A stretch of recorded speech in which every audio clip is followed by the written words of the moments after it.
வணக்கம். நிஃப்டியோட அனாலிசிஸ் பார்த்துடலாம். நாளைக்கோட மார்க்கெட் ட்ரெண்ட் எப்படி இருக்கும், இன்னைக்கு எப்படி ட்ரேட் ஆச்சு அப்படிங்கிறதும், நாளையோட மார்க்கெட் ட்ரெண்ட் எப்படி இருக்கும் அப்படிங்கிறதும், சென்செக்ஸ்ல நாளைக்கு எக்ஸ்பைரி இருக்கு. ஸோ சென்செக்ஸோட லெவலையும் குயிக் அந்த வீடியோல பார்த்துடலாம். ஓகே. ஸோ இன்னைக்கு மார்க்கெட் வந்து ஆல்ரெடி மார்னிங்கே வீடியோ சொல்லியிருந்தேன் இன்னையோட ரேஞ்ச் எப்படி இருக்கும் அப்படிங்கிறது. இந்த இந்த சேனல் பேட்டர்னை பிரேக் பண்ணி வெளியே மார்க்கெட் ஓப்பன் ஆகுது. ஸோ 24,350ங்கிறது ஒரு ரெசிஸ்டன்ஸ் பிளஸ் இந்த ட்ரெண்ட் லைன் சப்போர்ட். இந்த ரெண்டு ரேஞ்சுக்குள்ளேயே இன்னைக்கு மார்க்கெட் ட்ரேட் ஆகலாம் அப்படிங்கறது சொல்லியிருந்தேன். இன்னைக்கு அந்த ரெண்டு ரேஞ்சுக்குள்ளதான் அப்படியே ட்ரேட் ஆயிருக்கு.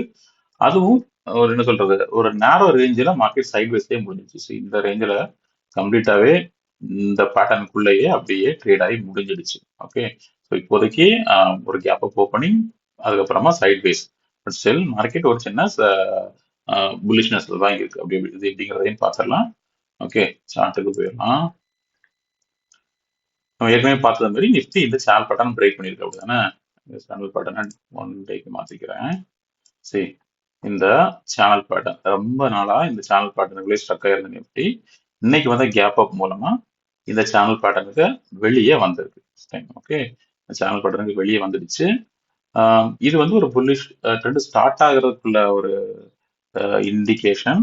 ஆனா இப்போவும் நிஃப்டி ஒரு ஸ்ட்ராங்கா புல்லிஷா மாறணும்னா இந்த ரேஞ்சை பிரேக் பண்ணும். 24,350. இது ஏற்கனவே நான் சொல்லியிருக்கிறேன் வீடியோல. அந்த ரேஞ்சு கிட்ட இப்ப நிஃப்டி ட்ரேட் ஆகிட்டு இருக்கு.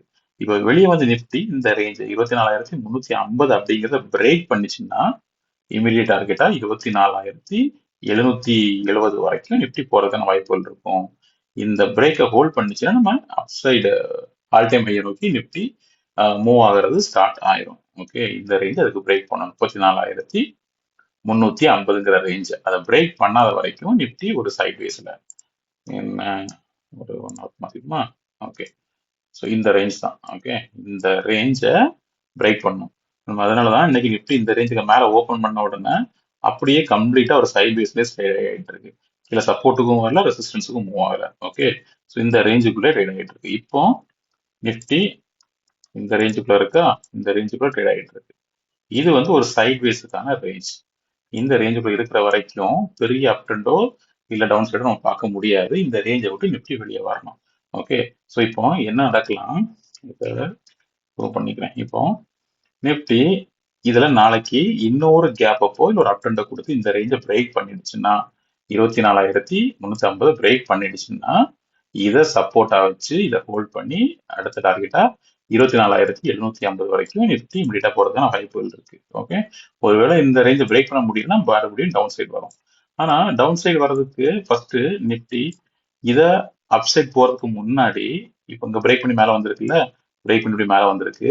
அப்சைட் போறதுக்கு முன்னாடி ஒரு டவுன் சைடு வந்து இந்த ரேஞ்சை டெஸ்ட் பண்ணிச்சுன்னா கண்டிப்பா இதை பிரேக் பண்றதுக்கான பாசிபிலிட்டிஸ் ஜாஸ்தியா இருக்கும். அது ஓகே.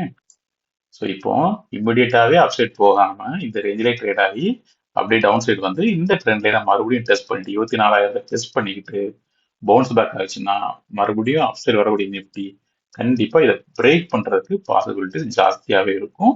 24,750 நோக்கி போகலாம். ஆனா இந்த மாதிரி டவுன் ட்ரெண்ட் கொடுக்காம அப்படியே சைட்வேஸ்ல இருந்து அப்படியே இதை பிரேக் பண்ண அட்டன் பண்ணுதுன்னா இதுல பிரேக் அவுட் ஃபெயில் ஆகிறதுக்கான வாய்ப்புகள் ஜாஸ்தியா இருக்கும். மேக்ஸிமம் இதை ரிஜெக்ட் ஆகி மறுபடியும் டவுன் ட்ரெண்ட் கொடுத்து இது வரைக்கும் வரலாம். ஓகே, ஸோ இந்த மாதிரி டவுன் ட்ரெண்ட் கொடுத்து இது வரைக்கும் டெஸ்ட் பண்ணிட்டு போறது நல்லது. நாளைக்கு எப்படி ட்ரேட் ஆகுதுன்னு பார்க்கலாம். நாளைக்கும் பாசிட்டிவா வந்து இந்த ரேஞ்சு கிட்டே ஓப்பன் ஆயிடுச்சுன்னா அதுல இருந்து ஒரு டவுன் ட்ரெண்ட் தான் எதிர்பார்க்க முடியும். ஓகே, ஸோ நாளைக்கு எப்படி இருக்கு, ரேஞ்ச் எப்படி இருக்குங்கிறத வழக்கம் போல லைவ்ல டெலகிராம்ல அப்டேட் பண்றேன். சென்செக்ஸோட லெவலும் கிட்டத்தட்ட அதே மாதிரி தான். ஓகே, சென்செக்ஸும் ஆல்ரெடி ஏற்கனவே சேனல் பட்டனுக்கு வெளியே வந்துடுச்சு. இப்போ சென்செக்ஸோட சப்போர்ட் வந்து 77,100ல இருக்கு. ஓகே, இமிடியட் ரெசிஸ்டன்ஸ் பார்த்தோம்னா 78,570. நாளைக்கு ஒருவேளை இந்த 78,570ங்கிறத பிரேக் பண்ணிச்சுன்னா இது வரைக்குமே போகலாம். 79,800 வரைக்கும் போகலாம். 79,800 வரைக்கும் சென்செக்ஸ் மூவ் ஆகிறதுக்கு வாய்ப்பு இருக்கு. ஓகே, இந்த ரேஞ்சில் இந்த ரேஞ்சில் ரெஜெக்ஷன் வந்துச்சுன்னா என்ன ஆகும், மறுபடியும் டவுன் ட்ரெண்ட் இது வரைக்கும் வரலாம். 77,070 வரைக்கும்.